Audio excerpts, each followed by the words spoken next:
মহান হুকুম জুমার নামাজ জামাতের সাথে আদায় করার লক্ষ্যে আসার, বসার, বলার, শোনার তৌফিক যে মহান মুনিব দান করলেন, সেই মহান মুনিবের কুদরতি পদতলে আমরা আমাদের শিরকে অবনত করে পড়ছি আলহামদুলিল্লাহ।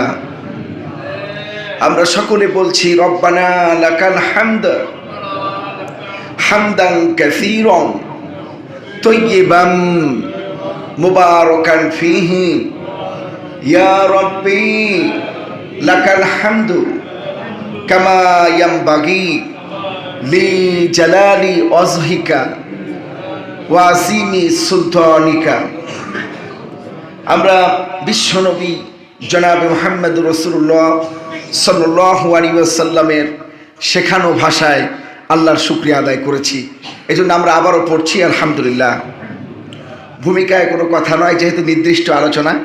গত জুমায় আমাদের আলোচ্য বিষয় ছিল সন্তানের অধিকার, অর্থাৎ পিতামাতার প্রতি সন্তানের কি কি অধিকারগুলো রয়েছে। এই মাসটা একটু বেশি করে জানার দরকার, কারণ এই ডিসেম্বর মাস তো ভর্তি করার মাস ছেলেমেয়েদের, তাই না?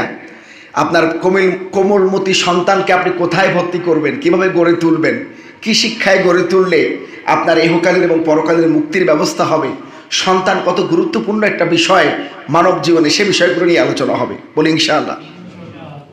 গত জুমায় কয়েকটা পয়েন্ট আলোচনা করতে করতে সময় শেষ হয়ে গিয়েছিল, তো ওই জুমার পয়েন্টগুলো জাস্ট টাচ দিয়ে আমরা সামনে আগাবো ইনশাআল্লাহ। আল্লাহ পাক বলছেন অলিদাইনি ইহসান, পিতামাতার প্রতি ইহসান করো। কার নির্দেশ? আল্লাহর নির্দেশ। আবার পিতামাতার ও সন্তানের প্রতি ইহসানের দায়িত্ব রয়েছে। বিশ্বনবী জনাব মুহাম্মদুর রাসূলুল্লাহ সাল্লাল্লাহু আলাইহি ওয়াসাল্লাম বলেছেন, যারা আমরা পিতামাতা অথবা অনেক আগে পিতামাতা হয়েছি, এখনও আল্লাহ দুনিয়াতে বাঁচিয়ে রেখেছেন, আমাদের এখনও অনেক দায়িত্ব পড়ে রয়েছে সন্তানের প্রতি। সন্তানের পাশে থাকা, সন্তান বিপদে পড়লে সান্ত্বনা দেওয়া, সন্তানকে সুপরামর্শ দেওয়া, সন্তানকে সঠিক পথ দেখানো। কারণ পিতামাতার চাইতে আপন এই পৃথিবীর বুকে আর কেউ নাই, ঠিক কিনা? পিতামাতার চাইতে। তবে কেতাবে একটি বিষয়ে উল্লেখ করা হয়েছে, আমরা যেটা জানি মা আল্লাহ এবং আল্লাহ রসুলের পরে পিতামাতার স্থান। তবে কিছু কিছু মুফাসসিরিনরা লিখেছেন যে পিতামাতার উপরেও শিক্ষকের অবস্থান দেওয়া হয়েছে। কারণ পিতামাতা আপনাকে আমাকে দুনিয়াতে আল্লাহর কাছ থেকে নিয়ে আসছেন, আর এই সন্তানদেরকে সঠিক শিক্ষা, সঠিক পথ দেখিয়েছেন ওস্তাদরা। এই জন্য কোনো কোনো মুফাসসিরিনরা বলেছেন যে পিতামাতার চাইতে ছোট করা যাবে না, কোনো কোনো ক্ষেত্রে তারা পিতামাতার চাইতে উপরে শিক্ষকরা। সুবহানাল্লাহ, ইসলাম শিক্ষকদের কত মর্যাদা দান করেছেন। তো আমরা সন্তানের অধিকারগুলো আদায়, যা যা আমাদের জন্য অবশ্য পালনীয় ফরজ, সন্তানের প্রতি অবশ্যই কর্তব্য, সে বিষয়ে কয়েকটা পয়েন্ট গত জুমে আলোচনা করেছিলাম। প্রথম পয়েন্ট ছিল সন্তান হওয়া মাত্রই আল্লাহর শুকরিয়া আদায় করা। 1 নম্বর পয়েন্ট কি ছিল? সন্তান হওয়া মাত্রই আল্লাহর শুকরিয়া আদায় করা। ছেলে হোক, মেয়ে হোক, যা হোক, সঙ্গে সঙ্গে বলা আলহামদুলিল্লাহ। কি বলা? আলহামদুলিল্লাহ। তবে আমাদের সমাজে দেখা যায় ছেলে হলে মিষ্টির আয়োজন হয়, আদামন মিষ্টি কেনা হয়, আর মেয়ে হলে কেউ জানেই না, ঠিক কিনা? বলেই না। বলে বন্ধু তোমার স্ত্রী গর্ভবতী শুনেছিলাম, কিন্তু কোনো কিছু জানাই না তো। বলে হ্যাঁ জানাবো কি, এটা মেয়ে হয়েছে। অথচ বিশ্বনবী জনাব মুহাম্মদুর রাসূলুল্লাহ সাল্লাল্লাহু আলাইহি ওয়াসাল্লাম বলেছেন যে সংসারে প্রথম সন্তান কন্যা হবে, সেই পরিবারের উপর আল্লাহর রহমত, বরকত, আল্লাহ বৃষ্টির মতো বর্ষণ করে, এবং সেই সংসারটা বরকতময়। কে বলেছেন? বিশ্বনবী জনাব মুহাম্মদুর রাসূলুল্লাহ সাল্লাল্লাহু আলাইহি ওয়াসাল্লাম। এক বর্ণনায় আসছে এভাবে, কেউ যদি স্বপ্নে দেখে তার পুত্র সন্তান হবে, সে যেন অপেক্ষা করে অভাব অনটনের। কিতাবের মধ্যে আসছে, কেউ যদি স্বপ্নে দেখছে, এখনো পর্যন্ত হয়নি, স্বপ্নে দেখছে তার পুত্র সন্তান হবে, কিতাবের মধ্যে আসছে সে যেন অভাব অনটনের জন্য প্রস্তুত থাকে। আর কন্যা সন্তানের ব্যাপারে বলা হয়েছে সুসংবাদ। তো আইয়ামে জাহিলিয়াতের মতো এখনো কিছু মানুষ কন্যা সন্তান হলে অসন্তুষ্ট হয়, অথচ কন্যা সন্তান হলো সৌভাগ্যের চাবিকাঠি। যে দম্পতির প্রথম সন্তান কন্যা, রাসূলুল্লাহ বলছেন সেই দম্পতি হলো সুখী দম্পতি। বলেন সুবহানাল্লাহ।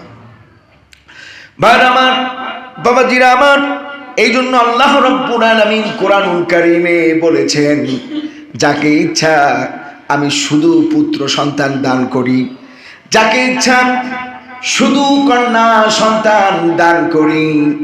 আর যাকে ইচ্ছা ছেলেও দেই মেয়েও দেই, যাকে ইচ্ছা আমি কিছুই দেই না, কিছুই দেই না। এটা আল্লাহর হুকুম। ছেলে হওয়াটা আল্লাহর হুকুম, মেয়ে হওয়াটাও আল্লাহর হুকুম, ছেলে মেয়ে উভয় হওয়াটাও আল্লাহর হুকুম, কোরআনের আয়াত। আর কিছু না হওয়াটাও আল্লাহর হুকুম। এই জন্য যে যে পর্যায়ে আসি, শুকরিয়া কার?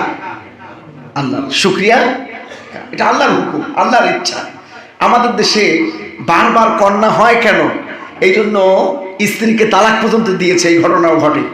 এটা কপাল পোড়া জাতি ছাড়া আর কিছু না। ইসলাম সম্পর্কে কোনো জ্ঞান নাই, সন্তান দিছে আলহামদুলিল্লাহ, বলি আলহামদুলিল্লাহ। 2 নম্বর যে বিষয়টি, সন্তান হয়েছে আল্লাহর শুকরিয়া আদায় করব। এরপরে রাসূলুল্লাহর যে সুন্নাত, বিশ্বনবী বলেছেন সন্তান হয়েছে এবার কানে কানে ইকামত দেওয়ার আজান দাও, বলেন সুবহানাল্লাহ। এক কানে আজান আর এক কানে ইকামত, ডান কানে আজান বাম কানে ইকামত দাও, উচ্চ স্বরে দাও। যখন হাসান রাদিয়াল্লাহু তাআলা আনহু জন্মগ্রহণ করলেন, বিশ্বনবী জনাবে মুহাম্মদ রাসূলুল্লাহ এত খুশি হয়ে গেলেন। হাসান রাদিয়াল্লাহু তাআলা আনহু তার নাতি, মেয়ের ঘরের নাতি, কোলে নিয়ে উচ্চ স্বরে আজান দিলেন, বলেন সুবহানাল্লাহ। আর আমাদের সমাজে কি হয়, ছেলে মেয়ে হইলে এবার ইমাম সাহেবের খোঁজে আর মুয়াজ্জিন সাহেবের খোঁজে, এই কই আজান দেওয়া লাগবে। ঘরের মধ্যে আজান দেওয়ার লোক নেই। অথচ প্রত্যেক মুসলমানের আজান দেওয়ার যোগ্যতা থাকা উচিত, প্রত্যেক মুসলমানের আজান দেওয়ার যোগ্যতা থাকা উচিত। ছেলে মেয়ে হয়েছে এবার ইমাম সাহেবের খোঁজে, মুয়াজ্জিন সাহেবের খোঁজে। এরকম আমার এক ছাত্র জীবনে আমি বহু আজান দিয়েছি। তা আমার পরীক্ষা শুরু হবে অথবা আমি পরীক্ষা দিয়ে আসছি, খুব ক্লান্ত।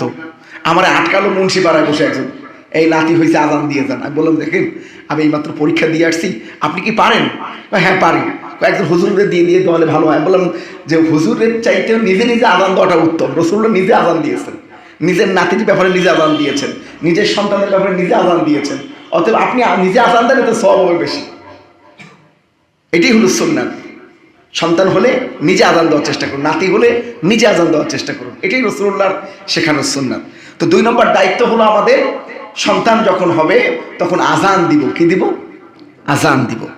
3 নম্বর হলো বিশ্ব নবী জনাবে মুহাম্মদুর রাসূলুল্লাহ বলেন একটা সুন্দর নাম রেখে দেওয়া। গত জুমায় বলেছিলাম, ব্যাখ্যা নয়, সুন্দর অর্থবহ নাম, সুন্দর অর্থবহ নাম। আপনারা নবীদের নাম রাখতে পারেন, আল্লাহর যে নামগুলো আছে সুন্দর সুন্দর। তবে আল্লাহর নাম রাখার ক্ষেত্রে অবশ্যই আব্দ যোগ করতে হবে।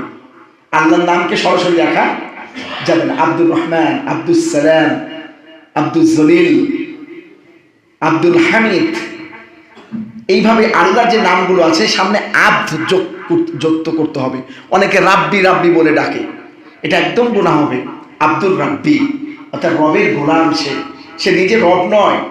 যদি রাব্বি বলেন ডাক, এ রাব্বি, অর্থাৎ এর অর্থ দ্বারা হে রব। রবের মালিককে? একমাত্র আল্লাহ রব্বুল আলামিন, একমাত্র রবকে। এই জন্য কারোর নাম যদি রাব্বি হয় তাহলে আপনি রাব্বি বলে ডাকতে, আব্দুর রাব্বি বলে ডাকতে হবে। কি বলে ডাকতে হবে? আব্দুর রাব্বি। ভাইরা আমার, বাবাজিরা আমার, অর্থবহ নাম রাখতে হবে, কোরআন হাদিসের ভিত্তিতে নাম রাখতে হবে। তবে অর্থ বুঝে রাখবেন। গত জুমায় সতর্ক করেছিলাম, মনে আছে? এখন কোরআনে আছে খিনজির। খিনজির মানে কি? শূকর। তো এই খিনজির যদি কারো ছেলের নাম রাখে তাহলে নামের অর্থ কি দাঁড়াবে? কোরআনে আছে বাকারা, কেউ যদি নিজের মেয়ের নাম বাকারা রাখে তাহলে এর অর্থ দাঁড়াবে কি? গাভী। এই জন্য অর্থ বুঝে নাম রাখতে হবে। কোরআনে আছে তুকাজ্জিবুন, অস্বীকারী। কেউ যদি নিজের মেয়ের নাম তুকাজ্জিবুন রাখে এর অর্থ দাঁড়াবে অস্বীকারী। তো এই জন্য অর্থবহ বুঝে এবং সেই অর্থের ফজিলত কি এটা জেনে তারপর নাম রাখতে হবে। এরপরে 4 নম্বর যে কাজটি অবশ্যই পালনীয় তা হলো আকিকা দেওয়া। তা হলো কি? আকিকা দেওয়া। যথাসময়ে 7 দিনের দিন আকিকা দেওয়ার ব্যবস্থা করা, অর্থনৈতিক সচ্ছলতা থাকলে। অনেকে কোরবানির সাথে দেওয়ার চেষ্টা করেন, এটা কিন্তু সুন্নতি পদ্ধতি নয়। 7 দিনের দিন দেওয়াই হলো সুন্নাত। মেয়ে হলে 1টা খাসি, ছেলে হলে 2টা খাসি, এটা হলো আকিকার সঠিক নিয়ম। আর ওই দিনই রাসূলুল্লাহ বলছেন মাথার চুলটাকে কামিয়ে দাও। এবার ওই মাথার চুল পরিমাণ স্বর্ণ অথবা রৌপ্যর মূল্য আল্লাহ রাস্তায় সদকা করো। এটা কিন্তু অন্যতম একটি সুন্নাত বিশ্বনবী। নবী করিম সাল্লাল্লাহু আলাইহি ওয়াসাল্লাম তার নাতি নাতনি তার নিজের সন্তানদের এই হকগুলো তিনি আদায় করেছেন এবং সাহাবীদেরকে উদ্বুদ্ধ করেছেন। ওই যে আতুর ঘরের যে চুলটা বলা হয়, মায়ের পেট থেকে বাচ্চা যে চুলটা নিয়ে আসে, ওই চুলটাকে কামিয়ে ওই পরিমাণ ওজন তেমন একটা বেশি হয় না, 300-400 টাকার ভিতরে হয়ে যায়। বর্তমানে স্বর্ণের দাম তাদের 300-400 টাকা হতে পারে। আমার মেয়েটার যখন দিলাম তখন 250 টাকার ভিতরে হয়ে গেছে। ভাইরা আমার, বাবাজিরা আমার, সুন্দর নাম রাখা আর আকিকার ব্যবস্থা করা। আর যদি তখন আপনার সুবিধা না থাকে তাহলে যেদিন সুবিধা হয় জীবনে আকিকা আদায় করে দিতে হবে। দিলে 7 দিনের দিন, আর না হলে যখনই আপনি সচ্ছল হবেন তখনই সন্তানের নামে আকিকা করে দিবেন। বলেন সুবহানাল্লাহ। ইসলাম কত সুন্দর। এরপরে সন্তানের অন্যতম আরেকটি অধিকার হলো সন্তানকে মায়ের দুধ পান করাতে দেওয়া। মায়ের দুধ পান করতে দিতে হবে 2টা বছর। কয়টা বছর? কমপক্ষে 2 বছর। মায়ের দুধ যে সমস্ত মায়েরা পান করতে দেন না, আপনারা বৃদ্ধাশ্রমে যাওয়ার জন্য প্রস্তুতি গ্রহণ করেন। কারণ মায়ের বুকের দুধ না খেলে সন্তানদের মায়ের প্রতি মায়া মহব্বত হয় না। আর মায়া মহব্বত না হলে তো বুড়ো বয়সে আপনার বৃদ্ধাশ্রমেই দিয়ে আসবে। আর যে মা তার সন্তানকে ভালোবেসে বুকের দুধ পান করায়, বিশ্বনবী বলছেন যখন কোনো বাচ্চা কোন্দ্রোন্নত অবস্থায় দুধের জন্য চিৎকার করে, মা যখন তার বুকের দুধটা বাচ্চাটার মুখের মধ্যে দিয়ে দেয়, একটা মৃত মানুষকে জীবিত করলে অথবা একটা মানুষের জীবন বাঁচালে যে সব হয়, ওই সব তার আমলনামে আল্লাহ লিখে দেন। সুবহানাল্লাহ। তো এই জন্য আমরা যারা পিতা আছি, নানা আছি, দাদা আছি, নাতি নাতনি ছেলে মেয়ের 2 বছর দুধের হক এটা আদায় করার ব্যাপারে সর্বোচ্চ সতর্ক থাকবেন। যতই আধুনিক মা হোক, কলেজের প্রফেসর হোক, বিসিএস ক্যাডার হোক, তোমার সন্তানকে তোমার দুধ পান করাইতেই হবে। ভিগার ঠিক রাখার জন্য সন্তানকে দুধ খাওয়াবে না, এই অধিকার নষ্ট করার অধিকার তোমাকে কেউ দেয়নি।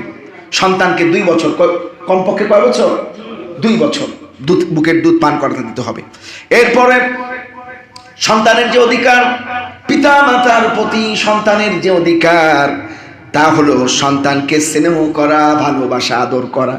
গত জুমা ব্যাখ্যা দিয়েছিলাম, জাস্ট আমি পয়েন্টগুলো দিয়ে মূল আলোচনার দিকে যাব। সন্তানকে ভালোবাসবেন, কোলে নিবেন, আদর করবেন, চুমু খাবেন।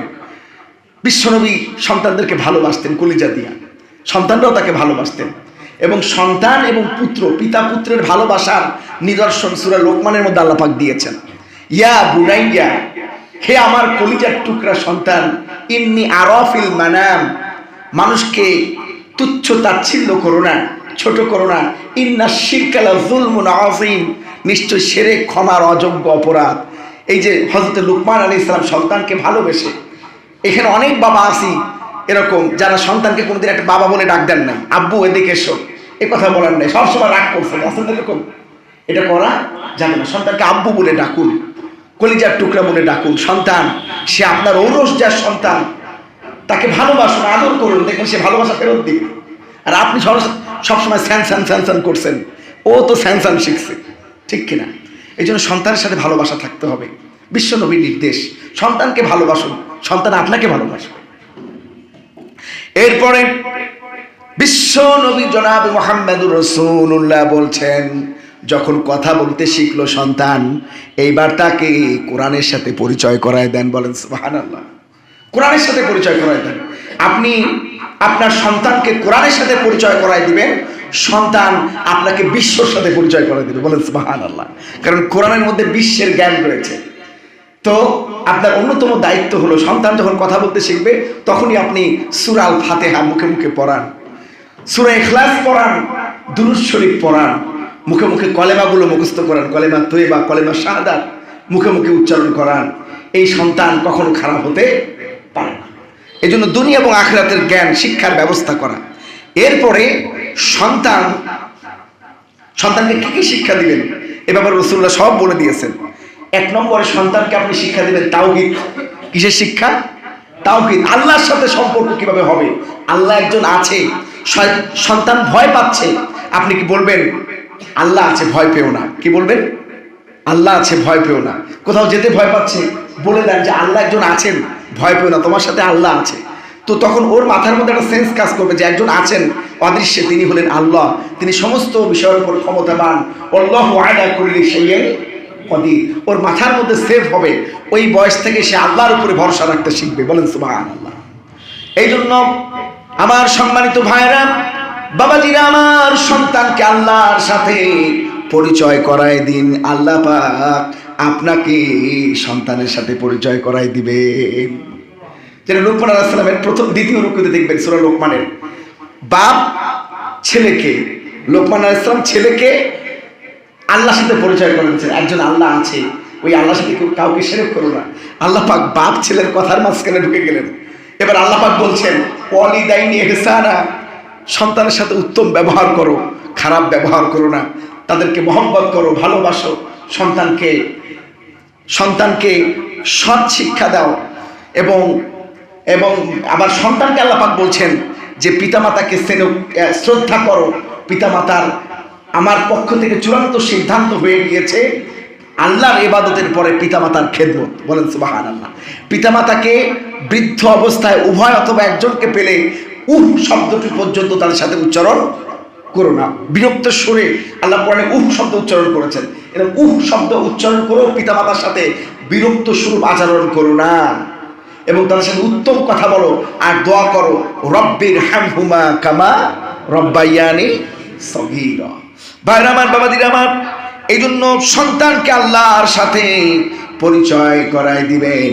সন্তানের যখন 7 বছর বয়স হয়ে যাবে তখন থেকে এই নামাজের ট্রেনিং দিয়ে দিবেন। বলেন সুবহানাল্লাহ। সাথে সাথে 7 বছর, কয় বছর বয়সে মসজিদে আনতে হবে তাও আল্লাহ পাক আল্লাহ রাসূল শিখিয়ে দিয়েছেন। কয় বছর? 7 বছর। 7 বছরের আগে আনলে ওরা তো বুঝবে না কি মসজিদ কি আর মাদ্রাসা কি, ওরা যা ইচ্ছা তাই করবে। 7 বছরের একটা বাচ্চা মোটামুটি অ্যাডাল্ট, তাকে এক জায়গায় দাঁড় করা রাখলে দাঁড় করায় থাকে, তাই না? সে মুভমেন্ট করতে চায় না। এই জন্য 7 বছর বয়সে নামাজ শিক্ষার কথা বলে তখন আপনারা সাথে করে নিয়ে আসবেন।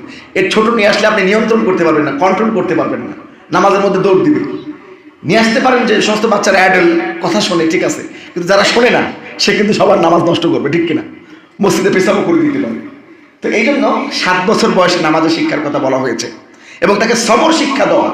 সন্তানকে নামাজের পাশাপাশি নাস্তাঈনু বিস-সাবরি ওয়াস-সালাহ, ধৈর্য এবং নামাজ, এটার মাধ্যমে আল্লাহ সাহায্য পাওয়া যায়। সন্তানকে শিক্ষা দেন। সন্তান চাওয়া মাত্র দিয়েন না, সন্তানকে ধৈর্যের শিক্ষা দিন।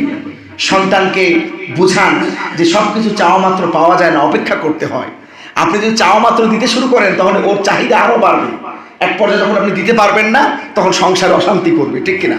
আরেকটা বিষয়, খুব গুরুত্বপূর্ণ একটা পয়েন্ট, সন্তানের সামনে আপনার ক্ষমতা, আপনার টাকা, আপনার পয়সার বহিঃপ্রকাশ ঘটাবেন না। তাহলে কিন্তু বাইরে গিয়ে ওর বাবার টাকা, বাবার ক্ষমতা সম্পর্কে মানুষের সামনে বহিঃপ্রকাশ করবে, এবং মানুষের উপর জুলুমও করতে পারে, মানুষের সামনে গর্বও করতে পারে, অহংকার করতে পারে। এই জন্য স্বামী স্ত্রীর কোনো বিষয় যদি আলোচনা হয়, আপনার কোনো পাওয়ারের কোনো ব্যাপার থাকে যে আপনি অমুক জায়গায় অমুক সভাপতি হয়েছেন, অমুক জায়গায় আপনি অমুক দলের প্রেসিডেন্ট নির্বাচিত হয়েছেন, আপনি সামনে কমিশনার হয়ে যেতে পারেন, আপনি এমপি হতে পারেন, আপনার এক ফোনে ডিসি দাঁড়ায় যেতে পারেন, এইগুলো সন্তানের সামনে প্রকাশ। কারণ সন্তান তাহলে ওর বুকটা এত বড় হয়ে যাবে, আমার বাপ এই, তাহলে তো আমি যা ইচ্ছা তাই করতে পারি। এই জন্য সন্তানের সামনে নিজের টাকা পয়সা এবং নিজের ক্ষমতার কথা প্রকাশ করবেন না। বলবেন বাবা আমরা আল্লাহর গোলাম, আল্লাহর গোলাম অনুযায়ী জীবন যেমন করতে চাই, কারোর উপর জুলুম করো না, কারোর সঙ্গে তুমি গ্যাঞ্জাম করো না, মারামারি করো না। আর আপনি যদি আপনার বিষয় বৈভবের কথা সামনে উল্লেখ করেন, ওর কিন্তু অহংকারী হয়ে যাবে। এই জন্য সন্তান খারাপ হওয়ার পিছনে মা বাবারা ওতপ্রোতভাবে জড়িত থাকে, আবার অসৎসঙ্গ থাকে। সৎসঙ্গে স্বর্গে বাস, অসৎসঙ্গে সর্বনাশ। সন্তানটা কার সাথে মিশলো, কার সাথে ঘুরলো, এটা আপনি খেয়াল করবেন। কার সাথে খেললো, ভালো ছেলে হলে তারা পড়াশোনা শেখাবে, পড়াশোনার প্রতি উদ্বুদ্ধ করবে, আর খারাপ ছেলে হলে বিড়ি খাওয়া শেখাবে, ঠিক কিনা বলেন? কথা বললাম ঠিক বললাম? ভালো ছেলের সাথে মিশলে ওর মধ্যে একটা কম্পিটিশন কাজ করবে যে আমার বন্ধুটা ক্লাসে ফার্স্ট বয় হয়, আমার রোল কেন বা 15 থাকবে, আমিও ফার্স্ট বয় হব। আর যখন ওর বন্ধুটা বিড়ি খায় দেখে, ও কিন্তু বলে যে একটা টান দিক, ঠিক কিনা বলেন? সৎসঙ্গে শেখ সাদি কত সুন্দর কথা বলেছেন, সৎসঙ্গে স্বর্গে বাস, অসৎসঙ্গে সর্বনাশ। এই জন্য নিজের ক্ষমতা, বিষয়, বৈভব সন্তানের সামনে প্রকাশ করা যাবে না, তাহলে ও অহংকারী হয়ে যাবে, ও গর্ববোধ করবে, মানুষের সাথে ব্যাড বিহেভ করবে। এই জন্য সন্তানের সামনে কখনো এটা প্রকাশ করবেন না।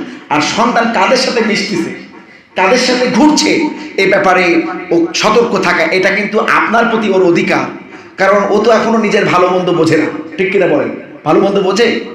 এই জন্য আমার সম্মানিত ভাইরা, আমার বাবা দিরা, সন্তানের হকের মধ্যে এটা অন্যতম, সন্তানকে সৎ সঙ্গ প্রদান করা। বলেন সুবহানাল্লাহ।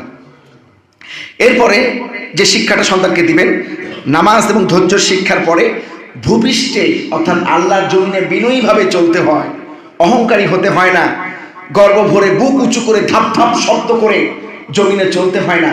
মোমেন বান্দা, রহমানের গোলাম, তারা জমিনে বিনয়ী হয়ে চলে, এটা সন্তানকে শিক্ষা দিবেন। বলেন সুবহানাল্লাহ। বিশ্বনবী বলেছেন, কে বলেছেন?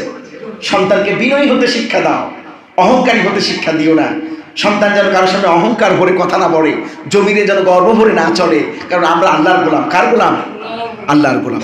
এরপরে ইসলামের উপরে অটল থাকার শিক্ষা তাকে দেওয়া, অর্থাৎ ইসলামের শরীয়তের বিরোধী কোনো কাজ কখনো করা যাবে না, এই শিক্ষা দেওয়া।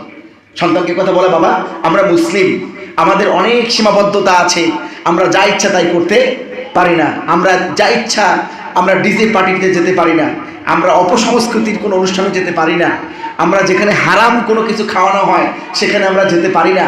এটা তাকে শিক্ষা দেওয়া, ইসলামের বিধিবিধানের চর্চা তাকে এখন থেকেই শিক্ষা দিবেন। দেখবেন এই সন্তান একদিন আদর্শ সন্তান হবে। বলেন সুবহানাল্লাহ।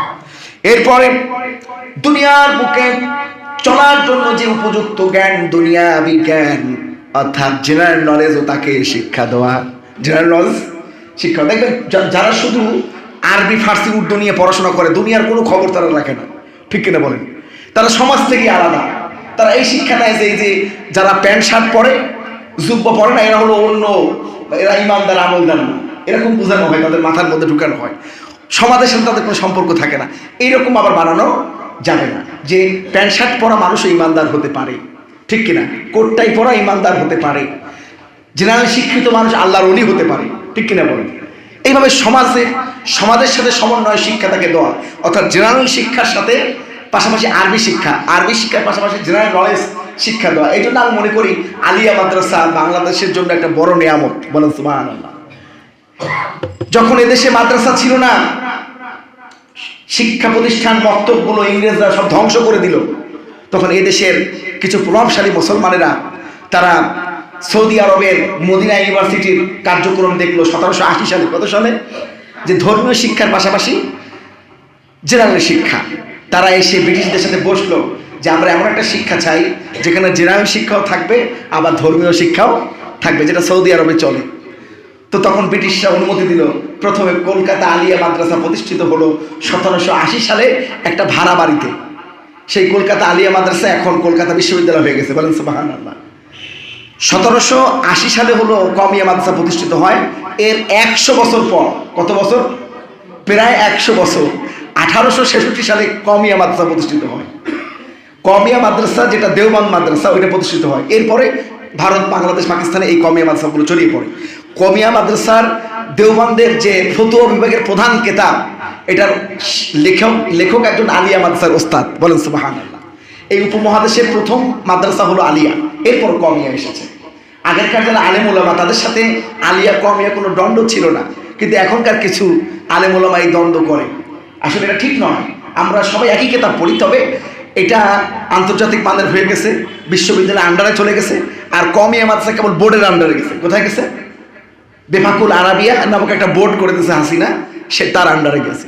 আর এইটা বিশ্ববিদ্যালয়ের আন্ডারে 2006 সালের মন্ত্রী পরিষদের শেষ বৈঠকে বেগম খালেদা জিয়া আলিয়া মাদ্রাসার ফাজিল এবং কামিলকে অনার্স মাস্টার্স এবং ডিগ্রির মান দিয়ে কুষ্টিয়া ইউনিভার্সিটির আন্ডারে করে দিয়েছিল। ওই সময় মানটা হয়েছে। তো সব মিলিয়ে আসলে আমরা কেউ কারোর প্রতিপক্ষ নই, সব শিক্ষা ব্যবস্থা দরকার আছে। তবে আমার সাজেশন থাকবে, সন্তানকে যদি আপনি দিনী লাইনে পড়াতে চান, ওই প্রতিষ্ঠানে দিন যেখানে দিনীর লাইনের পাশাপাশি জেনারেল শিক্ষাও সমভাবে আছে, যেখান থেকে আপনার ছেলে অনার্স মাস্টার্স কমপ্লিট করতে পারবে, যেখান থেকে জাতীয় শিক্ষার সমন্বয় হবে, তাহলে সে একজন আদর্শ আলেম হিসেবে গড়ে উঠবে। না হলে দেখবেন সে আপনাকেও আলাদা করে দিবে, একসময় আপনার থেকেও সে পৃথক হয়ে যাবে। কারণ তার তো জেনারেল নলেজ নাই, সমাজ বিজ্ঞান সে শেখে নাই, সে সমাজে কীভাবে চলতে হয় সে জানে না, তার আন্তর্জাতিক কোনো জ্ঞান নাই, সমাজের মানুষের সাথে কীভাবে সমন্বয় করে চলতে হয় তা সে বোঝে না। সে ইউনিয়ন পরিষদ বোঝে না, সে ডিসি ভবন বোঝে না, সে এসপি ভবন বোঝে না, সে সম্পূর্ণ আলাদা হয়ে যায় এবং কারোর সাথে সে সমন্বয় করতে পারে না। তো এই জন্য এমন দিনী প্রতিষ্ঠানে আপনি শিক্ষা দেবেন, যে কথা বলা হয়েছে যে দুনিয়ায় চলার উপযোগী, পাশাপাশি আল্লাহর সাথে তার পরিচয় হবে, সে আলেম হবে, এরকম দিনী প্রতিষ্ঠানে দিবেন। আলহামদুলিল্লাহ আমাদের মাদ্রাসা, এই যে দরুদপুর আলী মাদ্রাসা, যে মাদ্রাসা মসজিদে আপনারা আছেন, এই মাদ্রাসাটা ওইরকম একটা আদর্শ প্রতিষ্ঠান হয়েছে।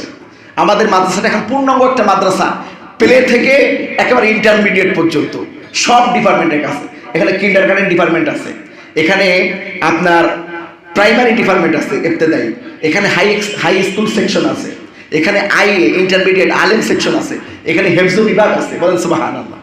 একটা ছেলেকে ভর্তি করবেন প্লেতে, সে ইন্টারমিডিয়েট অর্থাৎ আলিম এখান থেকে পাশ করে বের হবে হেফজ সহকারে। বলেন সুবহানাল্লাহ। সেই ব্যবস্থা এখানে আছে, বলি আলহামদুলিল্লাহ। তো এই জন্য নাতি নাতনি ছেলে মেয়ে যার যেখানে আছে খরচও কম, কারণ আমাদের তো আর ভাড়া দেওয়া লাগে না, ঠিক কিনা? এই জন্য এখানে খরচও কম অন্যান্য প্রতিষ্ঠানের চাইতে। তো এই জন্য আমি উদ্যত আহ্বান জানাবো যে দুনিয়া এবং আখিরাতের উপযুক্ত করে তুলতে হলে আলিয়া মাদ্রাসার কোনো বিকল্প নাই। দেখেন বাংলাদেশের যে সমস্ত আলেম সুপারস্টার, যাদেরকে গোটা বিশ্ব চেনে, তার মধ্যে আল্লামা দেলোয়ার হোসেন সাইদি সাহেব হুজুর, উনি বলছেন জীবনও আমি কমিয়ে মাদ্রাসায় পড়ি নাই, আলিয়া থেকেই পড়াশোনা করছি। আল্লাহ তাকে বিশ্বনবীতে মুফাসসির কোরআন বানাইছেন না। মিজানুর রহমান আজহারি, তিনি আলিয়া মাদ্রাসার ছাত্র এবং তিনি আল হাজার ইউনিভার্সিটিতেও পড়াশোনা করেছেন। বলি আলহামদুলিল্লাহ। আমার এই মাদ্রাসার ছাত্র এই মাদ্রাসা থেকে 2010 সালে দাখিল পাশ করেছে, সে এখন ঢাকা ইউনিভার্সিটির আরবি বিভাগের প্রভাষক। বলেন সুবহানাল্লাহ। এই মাদ্রাসা থেকে পাশ করছেন আমাদের ছাত্র, 2010 সালে দাখিল পাশ করছে, সে ঢাকা ইউনিভার্সিটির ছাত্র না, শিক্ষক হয়েছে। বলেন সুবহানাল্লাহ। ছাত্র তো অহরহ হয়, সে এখন আরবি বিভাগের প্রভাষক, আমাদের ছাত্র। বলি আলহামদুলিল্লাহ। এটা গর্বের ব্যাপার, বলি আলহামদুলিল্লাহ। তো এই জন্য দুনিয়ার উপযুক্ত জ্ঞান এবং আখিরাতের জ্ঞানের সমন্বয়, তাকে শিক্ষার ব্যবস্থা করতে হবে। এটা সন্তান হিসাবে আপনার প্রতি অধিকার রয়েছে, আপনার সন্তানের। এরপরে বিশ্বনবী যে অধিকারের কথা বলেছেন সন্তানের, তা হলো সন্তানের খাতনার ব্যবস্থা করা। সন্তান যখন বড় হবে, অর্থাৎ মোটামুটি 6-7, যত ছোটবেলা দিতে পারেন তত ভালো, 6-7, 8-9 এর মধ্যেই, আবার 8-9 বেশি হয়ে যায়, 5 থেকে ডাক্তার সাহেব আছে এখানে, এর মধ্যে দিলে মোটামুটি সবচেয়ে ভালো হয় এবং এটা উত্তম। অনেক রোগ বালাই থেকে সে বেঁচে যাবে। বলেন সুবহানাল্লাহ। এরপরে খুর ব্যবহার করা তাকে শেখানো, গোপ উঠলে গোপকে ছোট করা শিক্ষা দিতে বলছে রাসূলুল্লাহ। বলেন সুবহানাল্লাহ। এবার নখ কাটা শিক্ষা দিতে বলা হয়েছে, সন্তানকে আপনি শিখাই দিবেন। বগলের লোম কাটতে হয় বড় হলে, তাও আপনি শিখাই দিবেন, এটা পিতা হিসাবে আপনার দায়িত্ব। বলেন সুবহানাল্লাহ। এমন কোনো বিষয় নাই যে রাসূলুল্লাহ বলে যান নাই। শুধু তাই নয়, সন্তানের বয়স যখন 10 বছর হয়ে যাবে, রাসূলুল্লাহ বলেছেন এবার বিছানাটাকে আলাদা করে দাও। এই সব কিছু শিখাই টিখাই দিলা, এবার সন্তানকে বলবো বাবা এখন আর তুমি বড় হয়ে গেছো, মা বাবার সাথে এখন আর একসাথে তুমি ঘুমাতে পারবে না। আমি জানি অনেকেরই ছেলে 15 বছর 16 বছর হয়ে গেছে, মা বাবা আর ঘুমাইতে পারে না, আছে না? এটা কিন্তু শরীয়ত বিরোধী। এটা কি শরীয়ত? বুঝাতে হবে ওকে যে বাবা এখন আর তোমার আমাদের সাথে ঘুমানোর রাইট নাই, অধিকার নাই। ইসলাম বলেছে 10 বছর হয়েছে, এখন আলাদা ঘুমাতে হবে। কি করতে হবে? আলাদা ঘুমাতে হবে। এই জন্য যাদের সন্তান 10 বছর পার হয়ে গেছে, আর এক মুহূর্ত দেরি করবেন না। আলাদা করার জন্য যে সমস্ত ব্যবস্থা নেওয়া দরকার, সেই ব্যবস্থাগুলো নেবেন, না হলে কিন্তু গুনাহগার হতে হবে। এরপরে বিশ্ব নবী জনাবে মুহাম্মদুর রাসূলুল্লাহ বলছেন 3টা দোয়া অবশ্যই কবুল হয়ে যায়। সন্তানের জন্য যে দোয়া করা হয়, সন্তানের জন্য আপনি যখন দোয়া করবেন, এই দোয়া আল্লাহর কাছে কবুল হবে। আবার অনেকে আছে এরকম রাগের মাথায় সন্তানকে বদদোয়া দেন, এটা কিন্তু করা যাবে না। এটা কিন্তু সঙ্গে সঙ্গে লেগে যায় সন্তানের গায়ে। অনেকে বলেন যে আল্লাহ যেন তোর ট্র্যাকের তলে নাই, নাউজুবিল্লাহ। সন্তান একটা অন্যায় করে ফেলছে, আপনি সঙ্গে সঙ্গে ট্র্যাকের তলের কথা বললেন, এমনও হতে পারে এই বদদোয়া কবুল হয়ে যাবে। কাবা ঘরের একজন ইমাম আছে, আফ্রিকান, কালো, নিগ্রো, খ্রিস্টান পরিবারের। সে বলে যে আমি কাবা ঘরের ইমাম হচ্ছে মায়ের বদদোয়ায়। কিভাবে? আমি খুব দুরন্ত দুষ্ট ছিলাম, আমার মা খ্রিস্টান, বাপ খ্রিস্টান, তো তারা জানে যে মসজিদের ইমামরা ভালো হয়, মসজিদের ইমামরা কি হয়? ভালো হয়। তো আমি দুষ্টুমি করতাম, আর আমার মা আমার বলতো এ তোরে যেন আল্লাহ কাবা ঘরের ইমাম বানায়, আল্লাহ যেন আমার একটু বাঁচায়। মানে খ্রিস্টান মানুষ বদদোয়ার শুনে এটা বলতো, তোরে যেন আল্লাহ কাবা ঘরের ইমাম বানায়, তুই যেন একটু ভালো হইস, আর আমার যেন আল্লাহ বাঁচায়। আল্লাহ পাক ঠিকই তাকে কাবা ঘরের ইমাম হিসেবে কবুল করেছেন। বলেন সুবহানাল্লাহ। সে বলছে যে আমি কাবা ঘরের ইমাম হয়েছে মায়ের বদদোয়ায়, মা আমার বদদোয়া দিয়েছে, ভালো বদদোয়া। তো এই জন্য যখন রেগে যাবেন, রাগের মাথায় খারাপ কিছু না বলে ভালো কথা বলবেন, যাতে আল্লাহ তোদের হেদায়েত দেয়। আল্লাহ যেন তোর বড় অফিসার বানায়, আল্লাহ যেন তোর জ্ঞানী করে, আমার যেন আল্লাহ মাফ করে, তোর হাত থেকে যেন আবার বাঁচায়, তুই যেন বুদ্ধিমান হোস, জ্ঞানী হোস। রাগ করে ভালো বদদোয়া দিবেন, কি দেওয়া যাবে না? কিন্তু আমরা রাগ করে খারাপ বদদোয়া দিয়ে ফেলি, ভালো কিছু বলবেন রাগের মাথায়। আল্লাহ যেন তোর উচ্চ শিক্ষিত করে, তোর আল্লাহ জ্ঞান দেয়, তোর আল্লাহ বিশেষ করে এসব কবুল করে, এরকম দোয়া করবেন, দেখবেন আল্লাহ কবুল করে নিচ্ছে। বলেন সুবহানাল্লাহ। এরপরে সাধ্য অনুযায়ী সন্তানদের পিছনে খরচ করা। অনেকে সন্তানের পিছনে খরচ করতে চায় না, খুব হিসাব করে চলে, এটা করা যাবে না। সন্তানের যতটুকু প্রয়োজন, অতিরিক্ত নয় আবার কমও নয়, সন্তানকে কষ্ট দেওয়া যাবে। এই যে শীতের সময় আসছে, অনেকের পোশাক ছোট হয়ে গেছে বাচ্চাদের, একটু খেয়াল রাখবেন। শীতের পোশাকের তো দাম বেশি না, অনেক কম দামে অনেক পোশাক পাওয়া যায়। সন্তান যাতে কষ্ট না পায়, শীতের শুরুতেই বাচ্চাদের জন্য একটু কাপড়ের ব্যবস্থা করবেন। ও ছোট মানুষ, বলতেও পারে না, কিছু বলতেও পারবে না।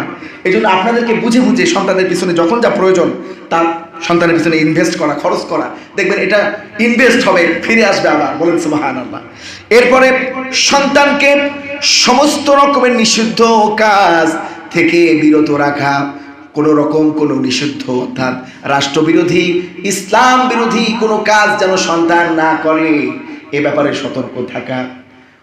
ছোটবেলা দেখতাম, আমি আমার জীবন দিয়ে বলি, খুব দুরন্ত ছিলাম। পরের কাছে যদি ঢিল মেরে নিয়ে আসতাম, বাসায় নিয়ে আসলে বলতাম যে মা এটা তুমি আমাকে একটু কেটে কুটে দাও। মা সঙ্গে সঙ্গে বলতো যে ফেরত দিয়ে, যে বাড়ি থেকে নিয়ে আসতিস ফেরত দিয়ে। পারছি এক বিপদ, আবার ফেরত দিয়ে আসা আর এক বিপদ, সে কষ্ট করে ফেরত দিয়ে আসতে হতো। ছোটবেলা থেকে শিক্ষা, মায়ের শিক্ষা যে অন্যেরটা ধরতে হয় না। ছোটবেলায় গাছে ঢিল মারে না কে, কম বেশি সবাই মারছে, ঠিক কিনা? তো এই যে এই ব্যাপারগুলো সন্তানকে, মানে সন্তান কোনো অন্যায় কাজ করতে প্রশ্রয় দিবেন না, সঙ্গে সঙ্গে তাকে বলবেন যে এটা থেকে ফিরে আসতে হবে, এই ঢিল মারা যাবে না, অন্যের কাছে ঢিল মারা যাবে না, অন্যেরটা না বলে নেওয়া যাবে না। অবশ্য বাচ্চাদের উপরে শরীয়তের কোনো বিধান নাই, বাচ্চারা কোনো অন্যায় করলে অন্যায় করলে কাউন্ট হবে না, যেহেতু তার সেই জ্ঞান নাই, বুদ্ধি নাই। তবে আপনার দায়িত্ব তাকে শিক্ষা দেওয়া, তাকে এই অন্যায় কাজ থেকে বিরত রাখা, অর্থাৎ নিষিদ্ধ কোনো হারাম কোনো অপরাধ তাকে সংগঠিত হতে দিবে না। এরপরে বিশ্ব নবী জনাবে মুহাম্মদুর রাসূলুল্লাহ খুব গুরুত্বপূর্ণ একটা কথা বলেছেন, সম্পত্তি বন্টন যখন করবা তখন সঠিকভাবে ইসলামের বিধান অনুযায়ী সম্পত্তি বন্টন করবা। ছেলেদেরকে ভালো ভালো অংশ দিয়া মেয়ের মাথায় হাত বুলাই দিয়ে বললাম, যা তোর দোয়া করে দিলাম বাবা, কলিজা ভরে দোয়া করলাম, কিছু তো দিতে পারলাম না, তোর দোয়া করে দিলাম। হবে বলেন? আমার এক নানা ভাই ছিলেন, খুব জ্ঞানী মানুষ, সে হজ করতে যাবে, তখন আমি মনে হয় আলেম ফার্স্ট ইয়ারে পড়ি, আমার সাথে পরামর্শ করছেন যে ভাই ভিটামাটির সম্পদ জামাইদের দিয়ে লাভ কি, ও বেটাটা পরের ছেলে, সব ছেলের নামে লিখে দিতে আর মেয়েদের লামসাম কিছু টাকা দিয়ে যাচ্ছি হজে। আমি বললাম নানা ভাই, আপনি যদি সৌদি আরবে মারা যান আর আপনার কবর যদি কাবা ঘরের তলেও দেয়, কিয়ামতের দিন আপনি আসামি হয়ে যাবেন, কারণ আপনি আপনার মেয়েদের হক নষ্ট করে যাচ্ছেন। সঠিকভাবে মেয়েদের যে হক, এক ছেলেতে যা পাবে দুই মেয়েতে তাই পাবে, এরম ভাগ করে দিয়ে যান, না হলে 100 বার আবু জেহেলের মতো 56 বার হজ করলেও আপনার কবর জাহান্নামের আগুন মুক্ত হবে না, কারণ আপনি হক নষ্ট করে এসেছেন। এই জন্য সম্মানিত হাজির মা বাপ যারা আছেন, যাদেরকে আল্লাহ পাক সম্পদ দান করেছেন, মেয়েদের একেবারে ঠকাবেন না, ছেলেদের ঠকাবেন না, যার যেমন প্রাপ্য হিসাব করে দিয়ে দেবেন, নাহলে কিয়ামতের দিন এটাই আপনার জাহান্নামে যাওয়ার জন্য যথেষ্ট হয়ে যাবে। খুব গুরুত্বপূর্ণ বিষয়, সম্পদ হিসাব করে করে যার যে প্রাপ্য, ফারায়েজের অঙ্ক আছে। আমরা যারা আলহামদুলিল্লাহ, আমরা যারা মুফতি হয়েছি, মাদ্রাসায় পড়েছি, আমরা সম্পত্তি বন্টন নিতে জানি। আমাদের কাছ থেকে অঙ্ক কষে নিয়ে যাবেন, আমরা ভাগ বন্টন করে দেবো, এ এত পার্সেন্ট পাবে, এত পার্সেন্ট পাবে, এই অঙ্ক আমাদের জানা আলহামদুলিল্লাহ। আমরা আলিমে ফারায়েজের অঙ্ক পড়েছি, এটা সম্পত্তি বন্টন নীতি। একজন বিজ্ঞ আলেমের কাছ থেকে আপনারা এটা জেনে যাবেন, তাহলে আপনাদের জন্য সহজ হয়ে যাবে। এই জন্য সন্তানকে, বিশেষ করে কন্যা সন্তানকে সম্পত্তি থেকে আপনার নিঃস্ব করা যাবে, নিরাশ করা যাবে না, কিয়ামতের দিন আসামি হয়ে যাবেন। দোয়া তো আপনি করবেনই, মেয়ের জন্য দোয়া করবেন, ছেলের জন্য দোয়া করবেন, কিন্তু সম্পত্তি না দিয়ে দোয়া করেন না, সম্পত্তি দিয়ে দোয়া করেন। এরপরে যে বিষয়গুলো আসছে, তাহলে সন্তানকে যোগ্য করে তোলার জন্য সন্তানকে বাহন চালানোর শিক্ষা দেওয়া। রাসূলুল্লাহ জামানায় তো ঘোড়া ছিল, এখন তো ঘোড়া নাই, এখন গাড়ি চালানো, তাকে প্রয়োজনে গাড়ি চালানোর শিক্ষা দেওয়া, সাইকেল চালানোর শিক্ষা দেওয়া, মোটর বাইক শিক্ষা দেওয়া। এবার তারপর হলো, সময় শেষ, আমি শেষ করে দিচ্ছি, যানবাহন শিক্ষা দেওয়া, চালানো, আত্মরক্ষার কৌশল শিক্ষা দেওয়া, তীর ধনুক চালানো। এখন তো তীর ধনুকের যুগ নাই, প্রয়োজন হলে আত্মরক্ষার জন্য এটাও চালানোর শিক্ষা দেওয়া ইসলাম বৈধ করছে। অবশ্য লাইসেন্সধারী বন্ধুক হতে হবে। অর্থাৎ আত্মরক্ষার কৌশল, মার্শাল আর্ট শিক্ষা দেওয়া, অস্ত্র চালানোর শিক্ষা দেওয়া, এটা ইসলামের বিধান। বলেন সুবহানাল্লাহ। এগুলো থেকে আমরা একদম বেমালুম, আমরা আসি কিছু আমল নিয়ে, নিজেদের আত্মরক্ষার কোনো, এই যে সামনে গজওয়ায়ে হিন্দ ধেয়ে আসতেছে বাংলাদেশের দিকে, এটা রাসূলুল্লাহ বলছেন একটু হবেই। তখন আপনি যদি আপনার সন্তানকে আত্মরক্ষার শিক্ষা না দেন, তাহলে কাফের বেঈমান মুশরিকদের হাতে লাঞ্ছিত হয়ে অপমানিত হয়ে মারা যেতে হবে। এই জন্য কোনো মুসলমান তার সন্তানকে আত্মরক্ষার কৌশল শিক্ষা না দিয়ে সে স্থির থাকতে পারে না। সন্তানকে আত্মরক্ষার কৌশল শিক্ষা দিতে হবে, নিজেকে রক্ষা কিভাবে করতে হয় সে শিক্ষা দিতে হবে, এটা আপনার দায়িত্ব। এরপর সাঁতার শিক্ষা দেওয়া, কি শিক্ষা দেওয়া? এটা রাসূলুল্লাহর হাদিস, সাঁতার শিক্ষা দিতে হবে বাচ্চাকে। এরপর শেষ সব হয়ে গেছে। হ্যাঁ বল।